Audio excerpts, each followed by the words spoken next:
Picture this, a quiet cafe in occupied Paris, 1942.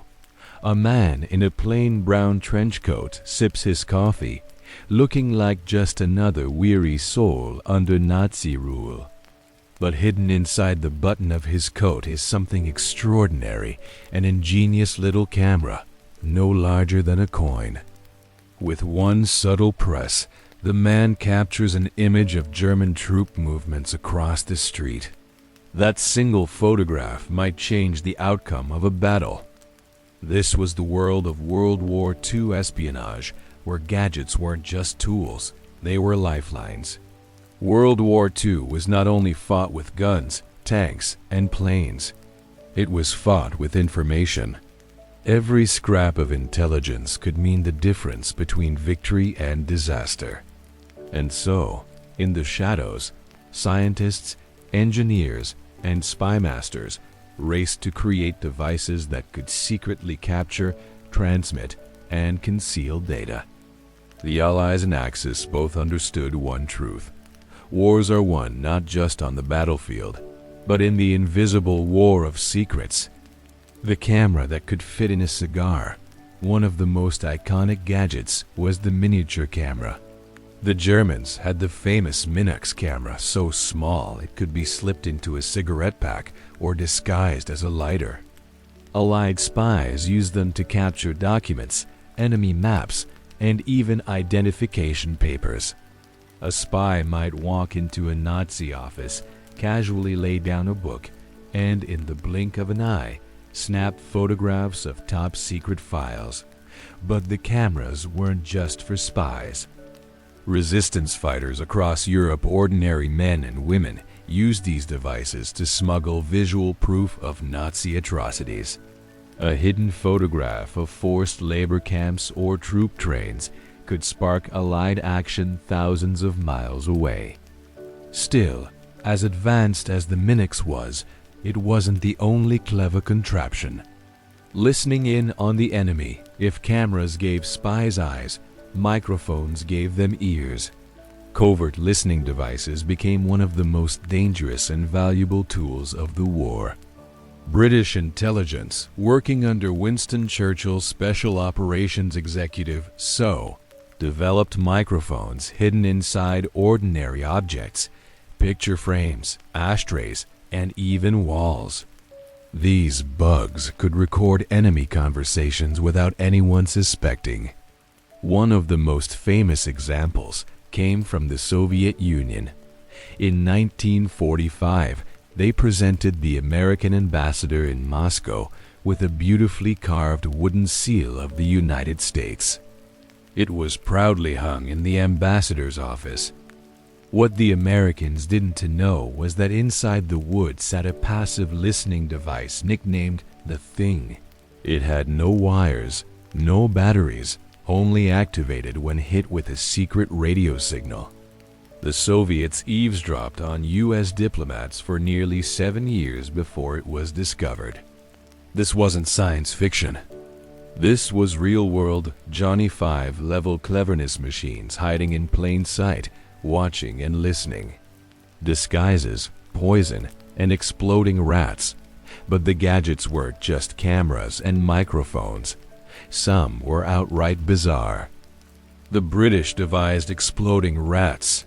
They stuffed dead rats with plastic explosives, planning to have them tossed into German factories.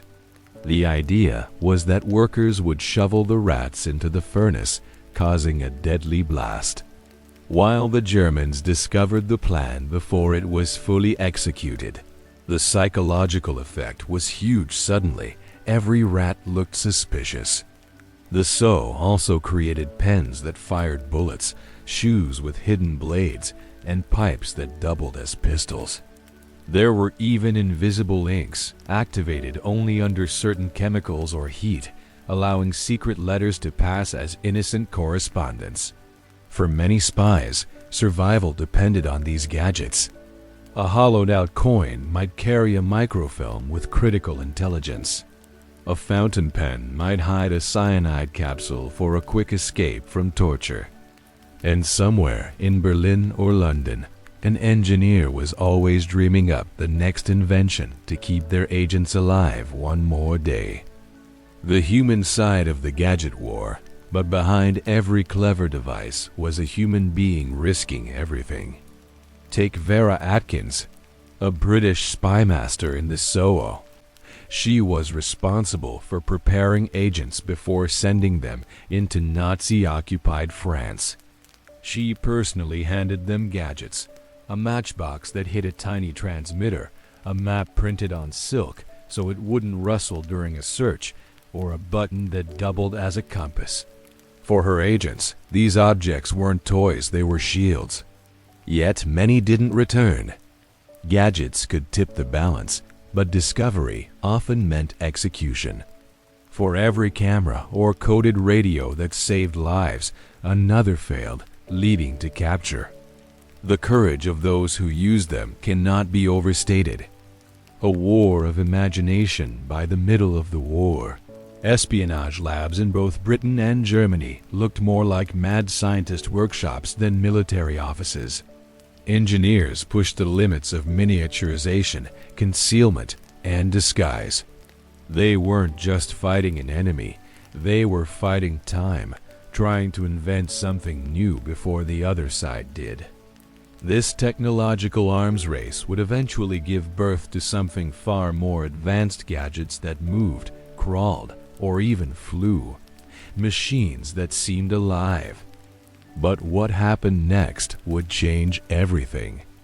It looked like a child's toy at first glance: clunky wheels, a boxy frame, and an antenna sticking out like an insect's feeler. But this was no toy. Rolling across a dusty French field in 1944, it carried explosives straight into German lines. Soldiers on both sides stared in disbelief. For the first time in history, machines, not men, were creeping onto the battlefield to spy, sabotage, and kill. World War II didn't just unleash tanks and bombers. It unleashed machines with a mission. Goliath, Germany's remote-controlled weapon. Among the strangest of these was the Goliath tracked mine, a small remote-controlled vehicle built by the Germans. Shaped like a miniature tank and just a few feet long, it was packed with up to 100 kilograms of explosives. Operators would guide it with a joystick and a spool of wire, steering it toward enemy tanks, bunkers, or bridges. Imagine Allied soldiers hunkered down behind sandbags, only to see this mechanical crawler buzzing toward them. It was a terrifying sight, but the Goliath had flaws. Its armor was thin, it moved slowly, and the guiding wires were easily cut. Still, it revealed something revolutionary: the idea of machines acting as extensions of human soldiers, sent into danger so humans didn't have to. Japan's kamikaze robots of the sky. While Germany experimented on the ground, Japan turned to the air. Japanese engineers developed experimental unmanned flying bombs drones in all but name. The most infamous was the Yokosuka MXY-7 Oka, nicknamed the Baka bomb by Allied forces. Technically, the Oka was piloted by men on suicide missions, but Japanese scientists began sketching designs for unmanned versions that could be remotely guided toward ships. These projects never reached full deployment before the war ended, but they foreshadowed a chilling future: flying machines delivering death from a distance. The Allies strike back with remote eyes. The Allies, too, weren't blind to the potential of robotic espionage. The British and Americans tinkered with devices that seem almost cartoonish today, but were cutting edge then. One was the RC Tank project, designed to scout enemy lines without risking a human crew. Early prototypes were crude, but they proved the concept. A machine could move forward, capture images or signals, and transmit data back. Even more ambitious were experiments with pigeon-guided missiles. Yes, you heard that right. Psychologist B.F. Skinner trained pigeons to peck at a screen inside a missile, steering it toward its target. The birds could keep the missile locked onto ships with surprising accuracy. The U.S. Navy tested the idea, and although it never saw combat, it showed just how far wartime desperation could stretch human imagination. Creeping crawlers and spy insects, perhaps the most Johnny Five-style inventions, were the small, crawling devices meant to sneak into enemy positions. In 1944, British intelligence experimented with remote-controlled crawling cameras disguised as rocks or logs. These prototypes used primitive motors and gears, moving slowly but steadily, capturing still images or carrying hidden microphones. They were unreliable, heavy, and clumsy, but they set the stage for modern reconnaissance robots. On the smaller scale, engineers dreamed of insect-sized machines, mechanical beetles, or dragonflies carrying microphones. These never moved past sketches in the 1940s, but the vision was clear. Someday, machines might spy where no human could. The fear factor: the machines weren't always successful. Goliaths often broke down. Pigeons didn't always behave. Remote crawlers got stuck in mud. But their psychological effect was immense. Imagine being a soldier, hearing the whine of gears, and seeing a strange machine trundling toward you. Was it harmless? Or packed with explosives? Fear itself became a weapon. And for intelligence officers, even a single photo snapped by a remote device could be worth the failure of 10 others. These machines were crude, but they hinted at a terrifying possibility. Wars where humans wouldn't even see the enemy, only their machines. A glimpse of the future. By the final years of World War II, robotic gadgets were still experimental, limited, and often impractical. But the idea had been born. The thought that machines could crawl, roll, or fly into danger without risking a human life electrified military planners. When peace returned in 1945, many of these wartime projects were shelved. Yet, in secret labs and Cold War think tanks, the seeds planted during World War II began to grow. Because what happened next would not only change espionage, it would reshape warfare for the rest of the century. A silent black drone hovers over a desert in the Middle East, thousands of miles away. A pilot in Nevada guides it with a joystick, watching real-time video on his screen. A strike can be ordered with the press of a button. This is the world we live in now, a world where machines spy, fight, and kill on our behalf. But the roots of this future stretch back to the strange, clunky gadgets of World War II. The Minix cameras, the exploding rats, the Goliath machines. They were the ancestors of the drones, satellites, and cyber espionage that defined today's wars. The story of World War II's gadgets didn't end in 1945. It evolved. Cold War, the inheritors of World War II ingenuity. When the war ended, the victorious powers scooped up not only enemy scientists, but also their unfinished blueprints. The Americans launched Operation Paperclip, bringing German engineers, some who had worked on Goliaths and rocket systems, into U.S. research labs. The Soviets did the same, seizing factories, designs, and talent. The result was an arms race not only of nuclear bombs, but also of surveillance technology. Tiny cameras became even smaller, refined for use in Cold War espionage. The CIA developed matchbox cameras and pens with hidden lenses, following the same spirit as World War II's Minix, but with sharper precision. Listening devices like the Soviets' infamous Thing pushed both sides to perfect wiretaps, bugs, and eventually satellites capable of eavesdropping from orbit. In a sense, World War II gadgets gave birth to the Cold War spy thriller. Drones. From toys to titans, remember Germany's Goliath? That awkward tracked bomb that crawled toward tanks? Or the Allied experiments with remote-controlled scouts? Those crude beginnings directly inspired the first generations of drones. By the 1960s, the U.S. was flying unmanned reconnaissance planes over Vietnam and China. They weren't as sleek as today's drones, but they carried the same mission: gather intelligence without risking a pilot's life. Each decade brought advances. Remote control gave way to autonomous guidance. Cameras evolved from grainy film to live video feeds. By the 1990s and 2000s, drones weren't just scouts, they were killers. Machines now carried Hellfire missiles, striking enemies while their operators sat in safety continents away. The Johnny Five-style mechanical crawlers of World War II had grown into silent hunters in the skies. Espionage without borders, but gadgets weren't only about combat, they were about secrets.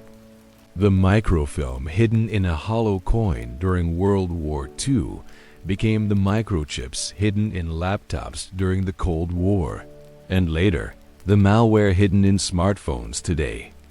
Spycraft evolved, but the core idea remained the same: hide information where no one would think to look. Modern intelligence agencies use satellites that can read a license plate from orbit, drones that can hover unnoticed above battlefields, and listening devices smaller than a grain of rice. But the DNA of these technologies is clear: they are the descendants of wartime desperation.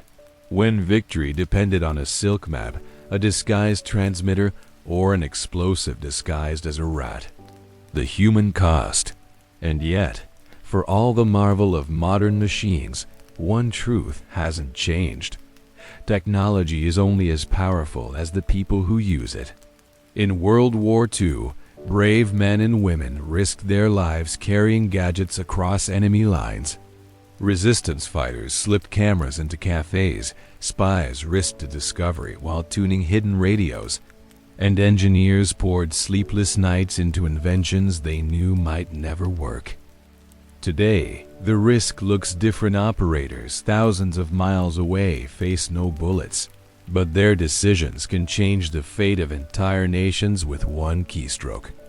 Civilians, caught in drone strikes or surveillance programs, live in the shadow of machines they cannot see or hear. The human side of the story endures. Behind every gadget, whether in 1942 or 2025, there is still a person watching, deciding, fearing, or resisting. From secrets to science fiction to reality, what once sounded like science fiction cameras the size of buttons, machines crawling like insects, flying bombs with no pilot, has become everyday reality. Our phones track us. Our skies hum with drones. Our wars are waged with satellites, signals, and silent machines. And the spark that lit this fire came from the desperate inventors of World War II, who turned imagination into weapons of survival. Closing line, cinematic. So the next time you see a drone circling overhead or hear about a new spy device unveiled in the news, remember, its ancestors once rolled across the battlefields of Europe, clicked inside cafes of occupied France, and buzzed in secret labs under cover of war.